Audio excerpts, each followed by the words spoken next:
ఐక్యతతోనే బలిజ బహుజనులకు రాజ్యాధికారం సాధ్యమని కాపు ఉద్యమ నాయకులు ముద్రగడ పద్మనాభం అన్నారు. మనలోని బలహీనతలను ఆసరా చేసుకుని అధికారాన్ని దూరం చేసేందుకు కుట్రలు పన్నుతున్నారని, రానున్న ఎన్నికల్లో మార్పు అవసరమని ముద్రగడ అన్నారు.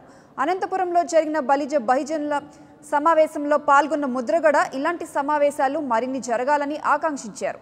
ఈ సమావేశంలో అంబేద్కర్ మనవడు ప్రకాష్ అంబేద్కర్తో పాటు మాజీ మంత్రి శైలజానాథ్, బలిజ బహుజన సమావేశం కన్వీనర్ నాగరాజు, జంగిటి అమర్నాథ్ తదితరులు పాల్గొన్నారు.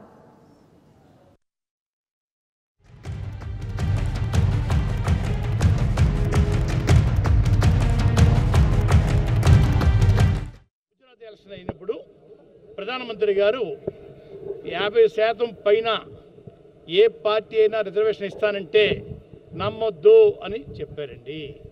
ఆ పార్టీ మహారాష్ట్రలో 52% ఉన్న రిజర్వేషన్ని 68 చేశారండి.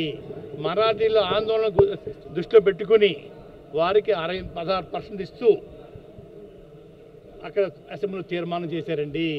రాష్ట్రంలో ఉన్న గవర్నర్ గారితో ఆమోదంతో రాష్ట్రంలో అమలు చేయడానికి నిర్ణయం చేశారండి.